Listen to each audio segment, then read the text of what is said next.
Muito bom dia, ouvinte. Produzido nos estúdios da Web Rádio Meimei, este programa está sendo retransmitido pela Web Rádio Nova Alternativa e pela FM Nova Alternativa de Garça. São 11 horas e 21 minutos em Garça. Hoje é 18 de maio, outono de 2025. Agradecemos sua audiência. Nossos cumprimentos a você e a todos que nos assistem. Temas que vamos tratar nesta edição. Divaldo Franco, médium e tribuno baiano, retorna para o mundo espiritual. O bocejo tem alguma coisa a ver com presença espiritual? O afastamento de Deus pode nos levar a doenças mentais? Como as pessoas não espíritas reagem quando chegam ao mundo espiritual?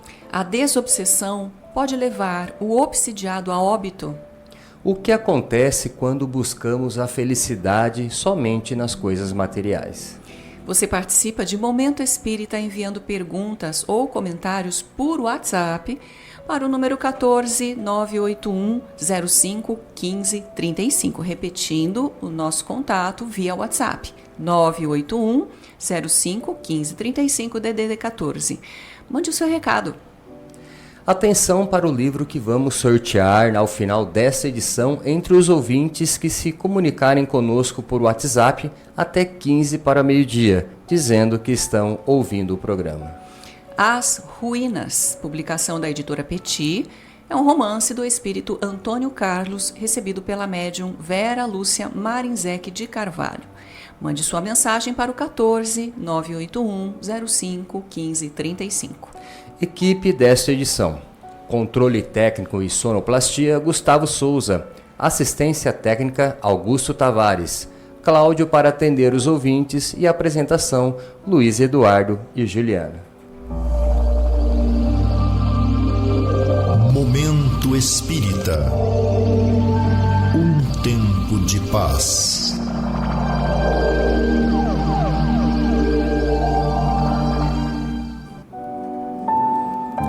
Prezada ouvinte, prezado ouvinte. Em abril de 1987, quando nosso programa Momento Espírita estava para completar seus 15 anos, tivemos a grande satisfação de receber em nossa casa o médium e tribuno baiano Divaldo Pereira Franco, que vinha proferir uma palestra em nossa cidade. Ele estava acompanhado de vários companheiros espíritas desta e de outras regiões do estado. Após os cumprimentos de costume e todos acomodados na sala, Divaldo voltou-se para nós e perguntou: "Vocês sabem que espírito veio me receber ao chegar nessa casa?" "Não", respondemos curiosos, pensando tratar-se de algum espírito familiar ou algum dos pioneiros desta cidade. "Karbar Schutel", ele respondeu secamente. Ficamos emocionados. Karbar Schutel é, na verdade, o grande incentivador dos programas espíritas radiofônicos. Foi ele que levou ao ar o primeiro programa espírita do Brasil e do mundo, pela Rádio Cultura de Araraquara, em 1936. A revelação, por si só, já era um atestado de que Divaldo viera à Garça para nos dar alguns recados. Após 98 anos de vida bem vivida, Divaldo desencarnou neste 14 de maio em Salvador, Bahia. Ele era natural de Feira de Santana, mas passara a maior parte de sua vida em Salvador, onde, com a ajuda de companheiros espíritas, concretizou sua grande obra social, a Mansão do Caminho, uma instituição que atende a cerca de 3.000 crianças. Centenas de livros saíram de suas mãos por meio da sua mediunidade, destacando-se a série psicológica de autoria de Joana de Ângeles e a série sobre desobsessão do espírito Manuel Filomeno de Miranda. Cerca de 20.000 palestras foram por ele proferidas no Brasil e em todo o mundo. Divaldo foi o maior propagador da doutrina espírita fora do nosso país, inspirando através de sua palavra fácil e eloquente a fundação de centenas de centros espíritas em diversos países. Chegou a representar o movimento espírita brasileiro num encontro de líderes religiosos de todo o mundo, num evento promovido pela ONU em Nova York, no ano de 2001. Seu legado vai além das diferenças religiosas e, como tal, ele é reconhecido como um dos destacados líderes espirituais do Brasil. Mas, como todo mundo, Divaldo também partiu. O importante foi o legado que deixou, não só para o movimento espírita, mas para toda a humanidade, uma vez que sua mensagem sempre teve um sentido universal. Espíritos dessa condição do Divaldo certamente retornam ao plano espiritual para dar continuidade ao seu trabalho em outras formas de atuação, sempre defendendo e propagando o ideal de Jesus. Momento Espírita. O rádio é do ouvinte.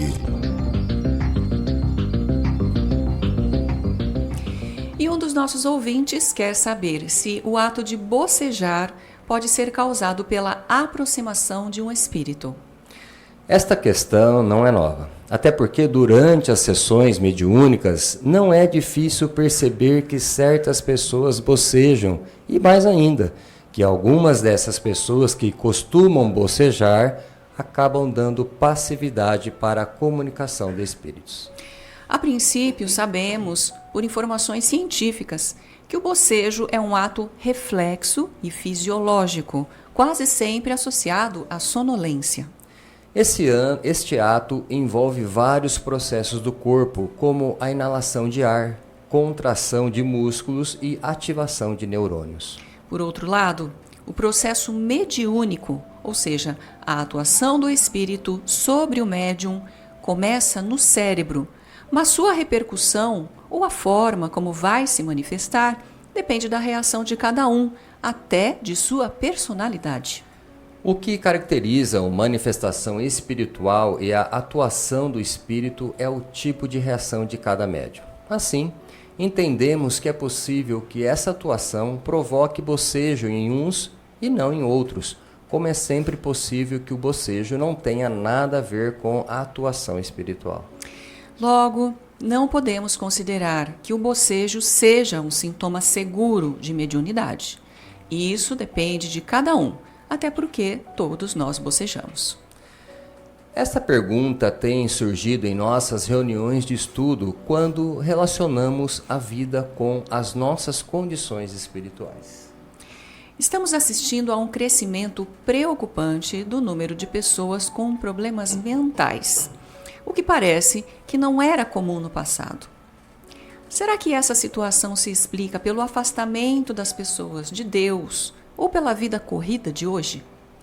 Acreditamos que por essas duas causas. É bem verdade que o estilo de vida tem mudado muito ultimamente por causa de muitos instrumentos que estão entrando e até complicando nossa vida. Estamos praticamente no império da máquina. E o apogeu da máquina, agora com a inteligência artificial, veio acelerar a vida, facilitar a comunicação e criar novas necessidades. Estamos cada vez mais dependentes da situação que a máquina criou.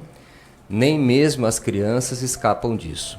A idade do brinquedo, como era antes, praticamente acabou. Hoje o indivíduo já começa a assumir compromissos e depender de horário desde a infância. Isso é bom ou ruim? É bom por um aspecto e ruim por outro, porque o ritmo da vida aumentou de forma exagerada e quase incontrolável. Na verdade, não estamos preparados para tantas mudanças ao mesmo tempo, dado as nossas condições emocionais e morais. Daí, já não haver espaço para a religião e o aumento da visita aos psicólogos, psiquiatras e neurologistas. A relação da família com Deus, no meio de tantas exigências, ficou no prejuízo. O mundo está mais materialista. Parece que as pessoas não têm mais tempo para uma oração tranquila e muito menos para uma dedicação maior à sua espiritualidade. Precisamos fazer uma revisão urgente dessa situação a fim de não perdermos o contato conosco mesmos, porque somos espíritos e precisamos desenvolver a nossa espiritualidade. Não podemos deixar que a máquina mande em nós. O bom de nosso tempo é o fato de o preconceito religioso ter se arrefecido ultimamente. Mas o mal é que não aprendemos a desenvolver uma religião pessoal e responsável, em que cada um se conecta diretamente com seu Criador por meio de bons sentimentos e boas ações. É isso que devemos fazer. Certamente não voltaremos a professar a religião do modo que fazíamos no passado, mas precisamos nos adequar a este momento, desenvolvendo a religiosidade de uma forma livre e pessoal. Só vamos aprender a viver melhor procurando descobrir o verdadeiro sentido da vida. Desse modo, vamos nos desligando da religião fechada e incomunicável do passado para uma religiosidade adequada à mentalidade e aos valores de nosso tempo. Livro que vamos sortear logo mais, As Ruínas, publicação da editora Petit, romance do espírito Antônio Carlos, recebido pela médium Vera Lúcia Marinzec de Carvalho. Mande sua mensagem agora mesmo para o telefone DDD 14 98105 1535. Existem muitas coisas a que às vezes não damos o devido valor. A vida, por exemplo. A vida é uma bênção divina. Através dela, podemos ser felizes e proporcionar a felicidade aos outros. Por isso, é preciso defender a vida, a nossa vida e a do próximo. Pena de morte, aborto, suicídio e eutanásia são formas de violência contra a vida com as quais não podemos concordar. Lutemos em defesa da vida. Pena de morte. Um crime não justifica outro crime. Diga não. Suicídio. Um gesto infeliz. Dê uma chance a você mesmo. Existe sempre alguém para ajudá-lo. Aborto. Um ato de covardia. A vítima não pode defender-se. Eutanásia. Uma ação criminosa. Com confiança em Deus e o firme desejo de obedecer suas leis, a vida terá outro sentido. Mensagem em defesa da vida. Apoio. Federação Espírita Brasileira. E atenção, neste mês de abril, o Clube do Livro Espírita de Garça está entregando aos seus associados o romance Nas Terras da Espanha. É um romance mediúnico de Adelaide, recebido pela médium Marli Simões Fabris, lançamento da editora M. Associe-se ao clube e receba mensalmente um livro espírita em sua casa por apenas R$ 27,00.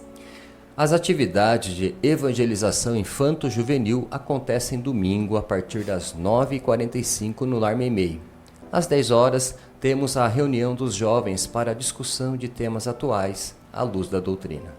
O brechó do Lar Meimei abre toda sexta-feira a partir das 13 horas, entrada pela rua 7 de setembro. No site do Centro Espírita Caminho de Damasco, você vai obter uma série de informações sobre o centro e sobre o Espiritismo. Acessando o link www.caminhodedamasco.org, você vai encontrar todo um material informativo sobre o centro e sobre suas atividades. No menu, você encontrará, entre outras matérias, as gravações das edições anteriores de Momento Espírita.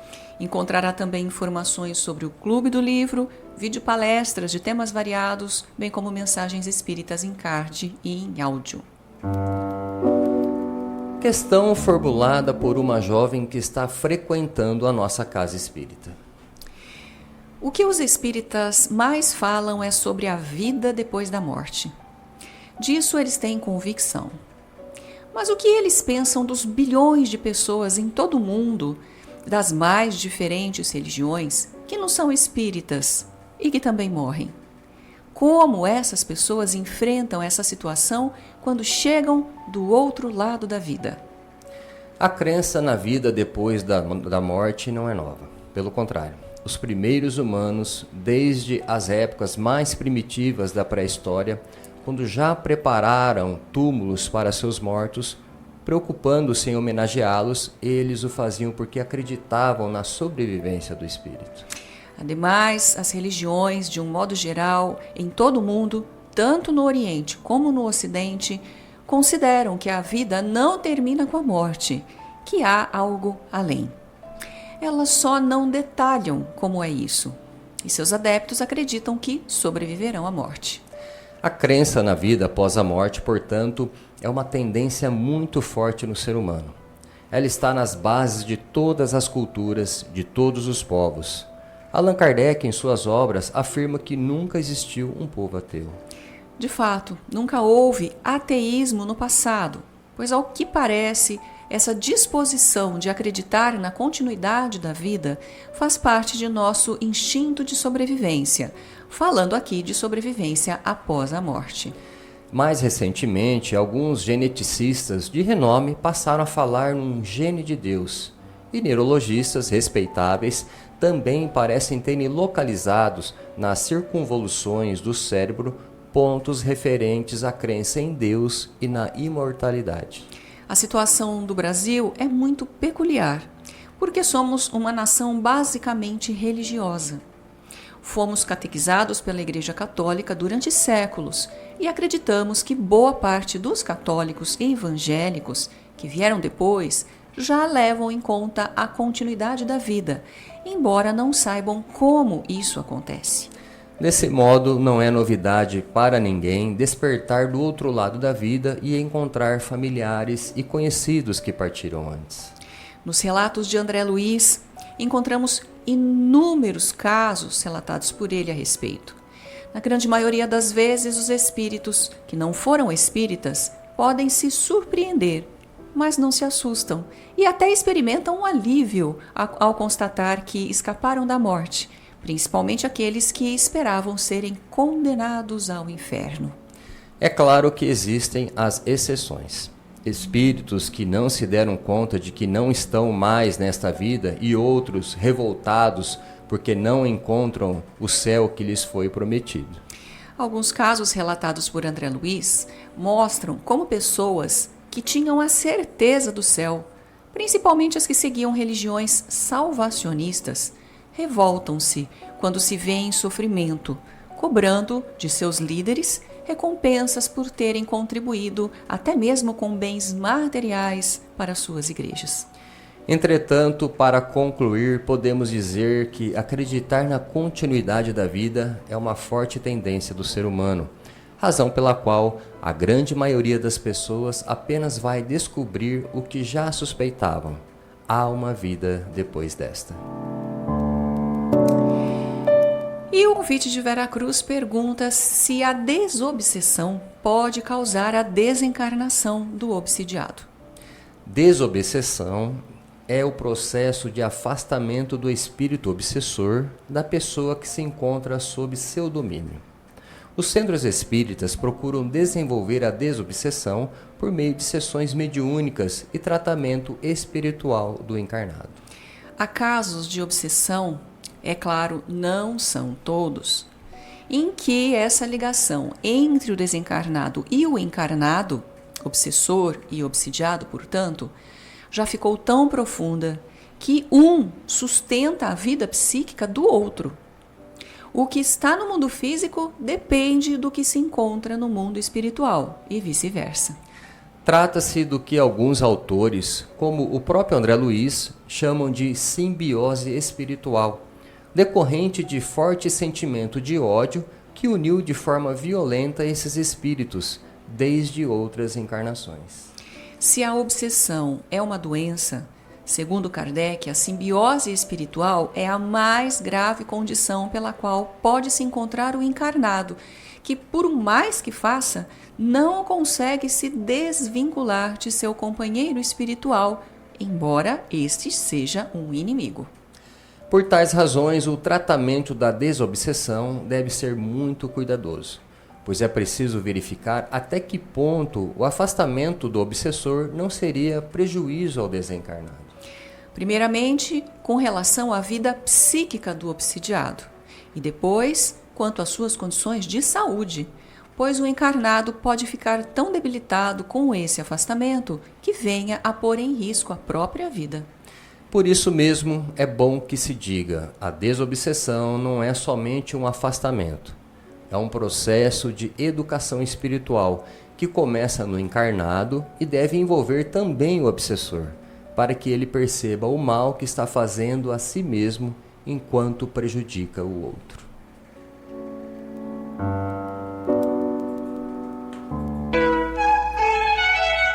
Momento Espírita. Mensagem para a nova era.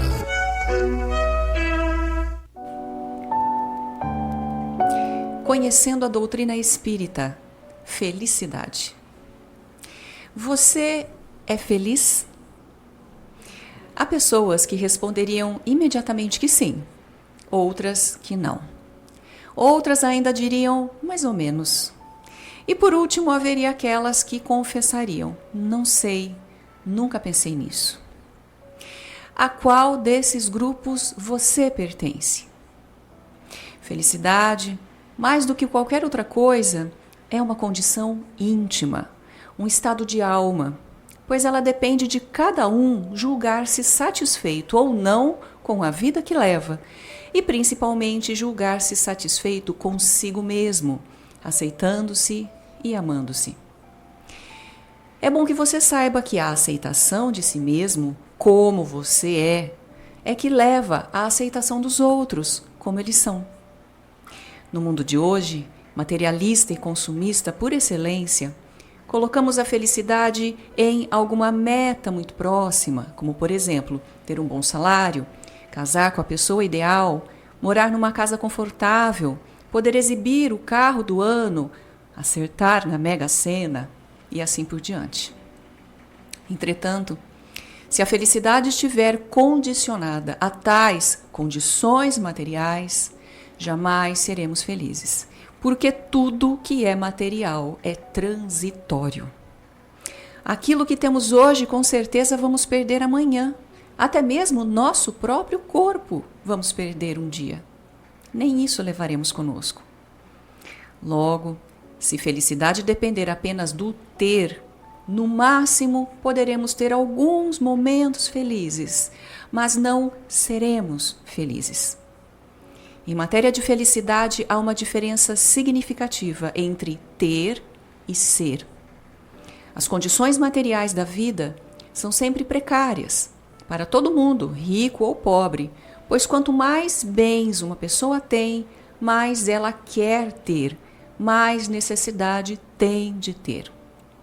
Ela nunca estará plenamente satisfeita e, portanto, se depender do ter, ela jamais será feliz.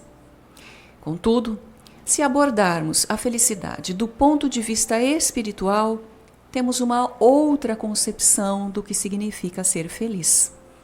Aí podemos falar em felicidade, uma vez que somos nós que estabelecemos em que condições queremos viver. Numa recente pesquisa sobre o tema, realizada nos Estados Unidos, verificou-se que as pessoas que se diziam felizes eram justamente aquelas que tinham mais amigos. O questionamento foi o seguinte: será que essas pessoas são felizes porque têm mais amigos ou elas têm mais amigos porque são felizes? Uma e outra coisa, é claro. Você já reparou que são as suas condições íntimas que determinam a realidade em que você vive? Por exemplo, se você estiver alegre, sua visão do mundo é linda e maravilhosa, pois aquilo que você vê é a projeção do seu mundo íntimo. Mas se você não estiver bem consigo mesmo, se estiver aborrecido, amargurado, contrariado ou revoltado, o mundo e as pessoas lhe parecerão todos feios e sem graça. É o seu reino interior que faz com que você veja o mundo assim. Desse modo, cada um de nós vê o mundo pelas lentes da própria alma. Se sua alma estiver manchada de pessimismo e revolta, o mundo lhe parecerá mau e cruel. Mas se sua alma estiver bem consigo mesma, o mundo se lhe tornará bom e maravilhoso. Não foi por outro motivo que Jesus, na sua sabedoria, disse duas coisas importantes. Primeiro, que o seu reino não é deste mundo, e em segundo lugar, que o reino de Deus está dentro de cada um de nós. No entanto, há muita gente que ainda continua procurando este reino do lado de fora. Será que estamos entre elas?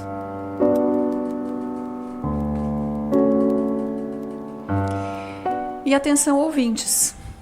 Chegou o momento do sorteio do livro que anunciamos. As Ruínas, publicação da editora Petit, romance do espírito Antônio Carlos, recebido pela médium Vera Lúcia Marinzec de Carvalho. O livro sai para a ouvinte Maria Luísa Batista. Parabéns, Maria Luísa Batista, pelo sorteio do seu livro. Pegue o seu livro durante a semana e no horário comercial, na loja Leves, na rua Minas Gerais, número 148. Agradecemos a sua amável audiência e atenção, se você permanecer na Rádio Meimei, vai assistir na sequência o programa Perspectiva, comentários de Maris Carvalho e Vitor Berno, sobre temas atuais sobre a ótica espírita. Ao final desta edição, Momento Espírita deseja a você e a todos saúde e paz. Para encerrar, vamos ouvir uma mensagem espiritual na voz de Chico Xavier.